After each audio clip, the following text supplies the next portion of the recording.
So I think all immigrant parents immigrate to bring their kids more opportunity. And instead, I think what it does for first generation immigrant kids is that it actually traps them instead of bringing them more freedom. And I think that is exactly what happened to me. My parents, around the 70s, they were around like 20 years old. And during that time, they were still living in Hong Kong. Now, at that time in the 70s, Hong Kong was growing fast. It was becoming an economic powerhouse. But the thing was, my parents lived in the poorest neighborhood, which is called Sham Shui Po. And although there was huge economic growths in Hong Kong during that time, my parents saw none of that. They remained poor and the income inequality just increased. So what they did instead was they decided to just sell everything, save as much money as they could, pack everything up, and move over to Canada. The sad part for my parents is that they actually never returned to Hong Kong. We just didn't have the money. When they moved over here, everybody basically didn't have anything. So they moved over here when they were 20, and to this day, they can't really speak English. When you speak really fast English with my parents, they get nervous and they don't understand anything. So what happened is when they moved over, nobody had the time to go and learn English. What they did is they were in survival mode. So everyone that could work, they just went and worked. So my dad was a third grade dropout, and my mom, she actually graduated high school, but because of her family situation, she had to go to work immediately after high school. There was no college or anything. I think back in that day, having college was not a necessity. So what she did is she went and worked at the factories, right? So that was to bring money in because it was all hands on deck. And if you can work, you gotta get to work to bring home the bacon so that the family can eat. It wasn't really the same case for my youngest aunt, which I was afraid I would step on poop there. My youngest aunt, when she moved over, she was still a teenager. So she was able to have the great opportunity to go to school in Canada, learn English, assimilate, and she had much better opportunities than the rest of her siblings, which are all older than her. So she right now works at a hotel, mainly because she had the chance to learn English. She assimilated to the culture in Canada, much to the sense that my parents, my mom, was never able to.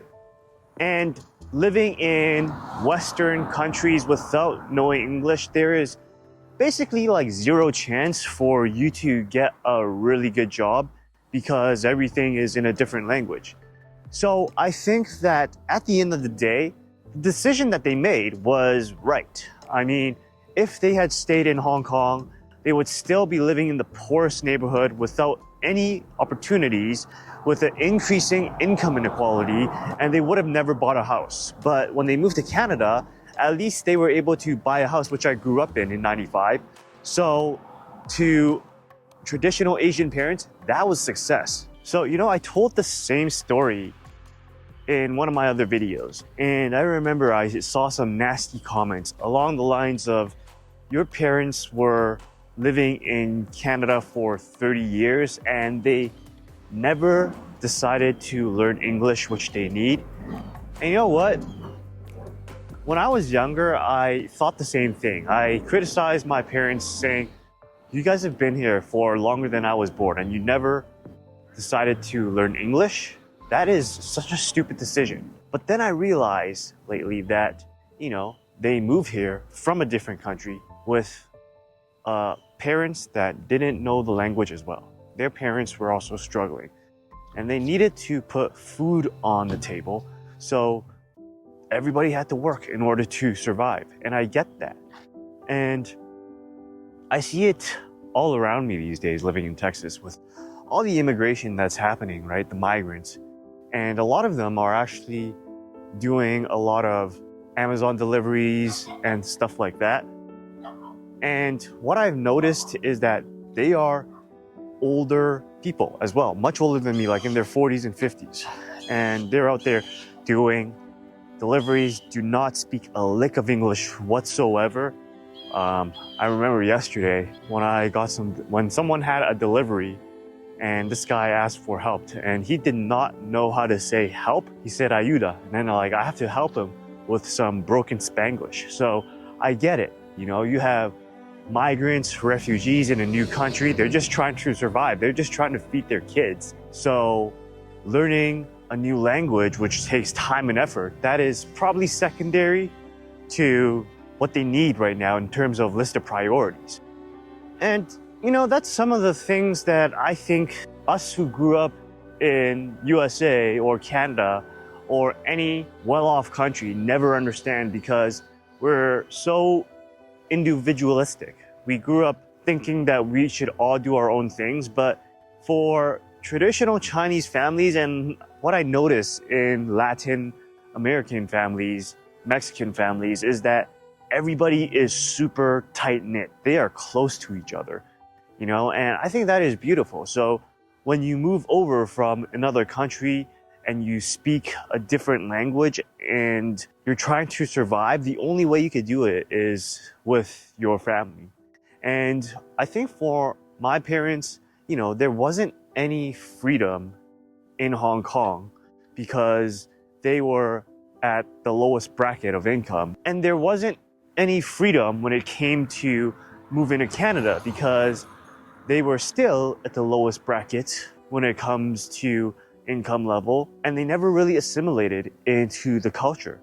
But at least they were able to buy a house, which they would never have been able to do in Hong Kong. And I don't know if you know, but when it comes to Asians, buying a house is the sign of success. So when you're a kid without responsibilities, life is great.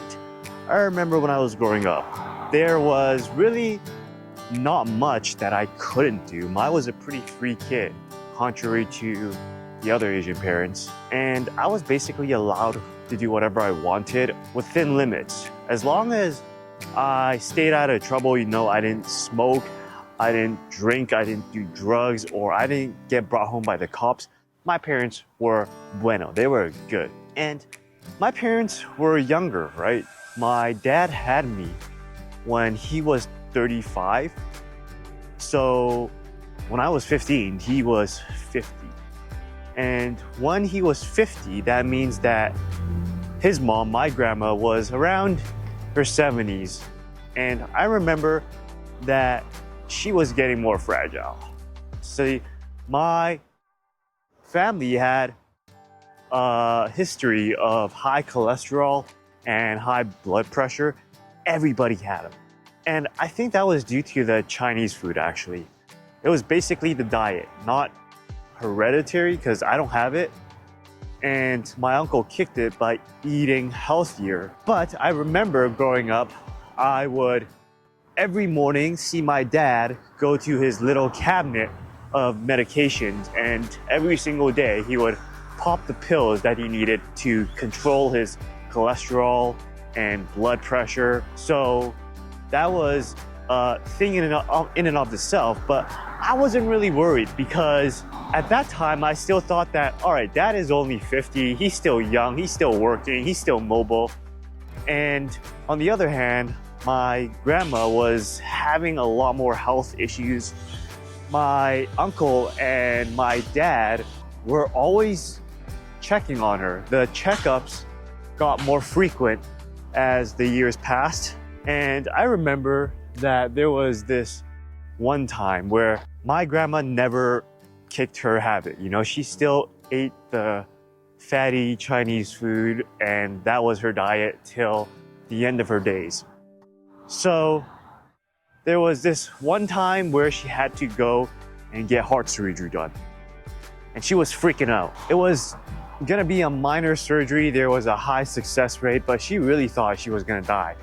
And she was just out there collecting her money to give to the grandkids because she thought that she wouldn't make it out of that surgery. Lo and behold, she did make it out of that surgery. But she was becoming a lot more fragile, a lot more forgetful as she aged on and progressed into her 70s. I remember this one time, she was actually mowing her lawn and she forgot to unplug the lawnmower, and she went and checked in on her lawnmower, actually had her little pinky chopped off. So from that time onwards, she was actually living without a part of her pinky. So that was just part of the progression I saw in her aging and her becoming more fragile.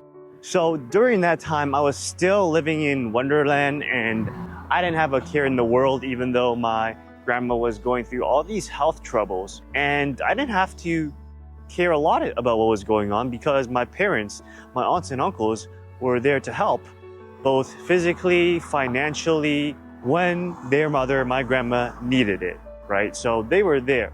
But on top of that, mind you, they also have to raise their kids, my brother and I.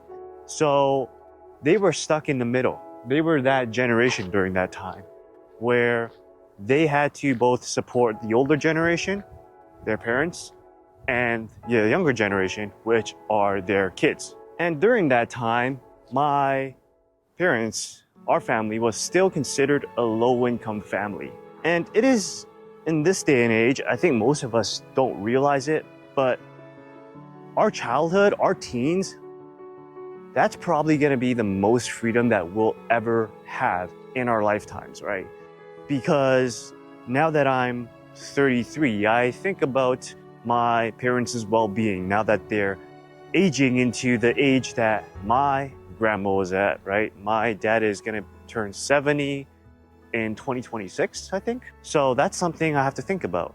So on top of supporting our parents, most of us, well, not most of us, at least there are some of us that would like to have children as well. So we would have to also support them. But the thing is that today is very much unlike the 90s and the early 2000s.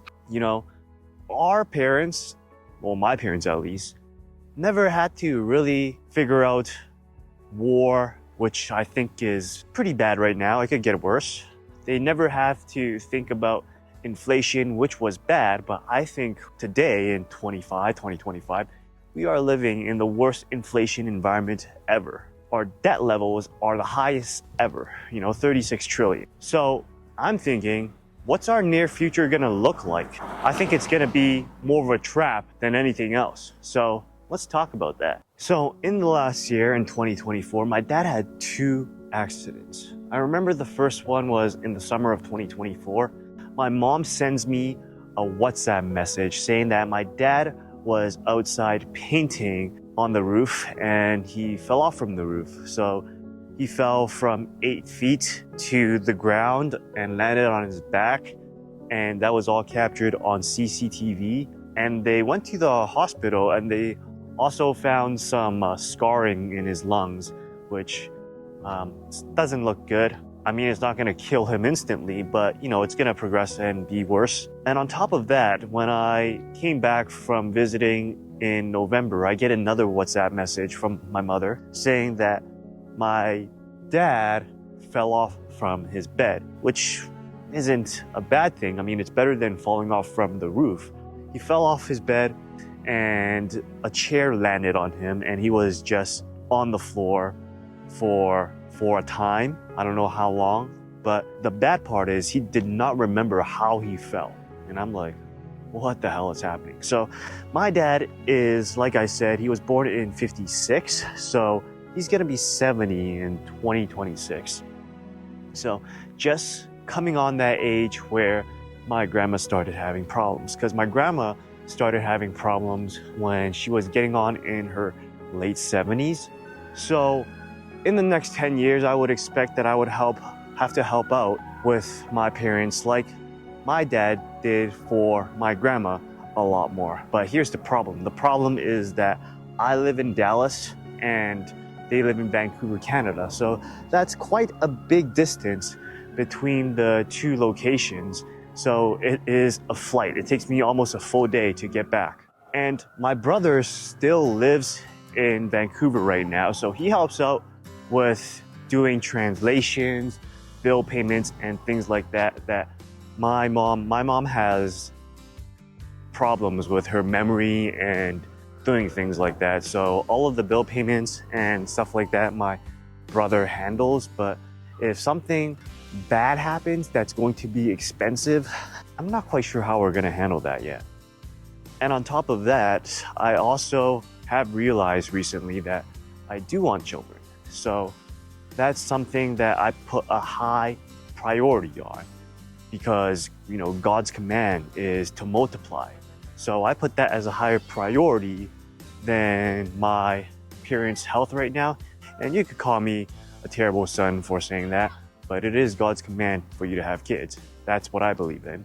But that's not the biggest problem. So the biggest problem is that, God willing, I am able to find the right partner and have children, which I think is the most difficult part because dating in 2025 is a crapshoot. And ideally, I would want them homeschooled, which is a new thing that I learned when I lived in the US, that homeschooling was such a big thing because when I grew up in Canada, it wasn't a thing that was even an option, I think. And that's because I think that the education system is trash and they don't teach kids the things that would actually help them in life. Call me old-fashioned, but I would definitely like to be a breadwinner and have my wife take care of raising kids and homeschooling. I think women do that better because they have more patience, whereas guys, they have less patience. And altogether, I would just prefer to be outside in the arena and competing with other guys to bring home the bacon. Now, there's another problem that millennials today and Gen Zs today face that boomers and Gen X never did. We face sky-high inflation and a terrible job market. I really think the White House sold off all the millennials and the Gen Zers.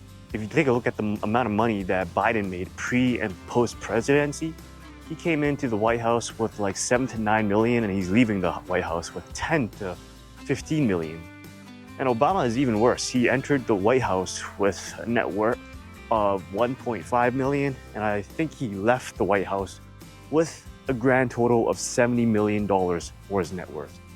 That is a freaking scam, man. So how can we support our parents and our children when the price of everything is going up except our wages? This might sound like I'm complaining. I'm not, because I live in the US now. I moved to the US from Canada. I really think that Canada is in a worse position than the US, honestly. And a big reason of why I moved was because of income inequality. I realized when I was 26 or 25, because that's when I really started applying for jobs in the US. I realized that I would never be able to buy a house in Canada. It was impossible. So I moved to the US. The same thing that happened to my parents in Hong Kong happened to me. They were never able to buy a place in Hong Kong, so they moved to Canada where they're able to buy a place. I was never able to buy a place in Vancouver, so I moved to the US where I could buy a place. So life is much better in the US, but the problem is I'm still working a 9 to 5 and I'm still earning wages that don't grow as fast as the price of everything else grows. And with the money I'm making, I'm not sure that if I have to take care of my parents, how long that is going to stretch. And if I have kids, I'm not sure if that's going to be enough. And let me know in the comments what you think, but I think that in this case, money does matter.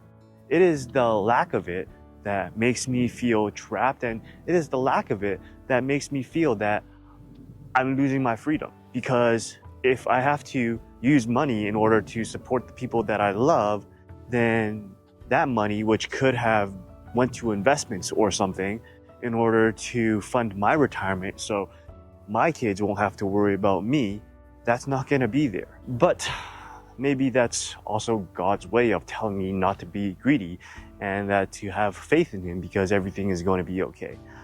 I don't know. What do you think?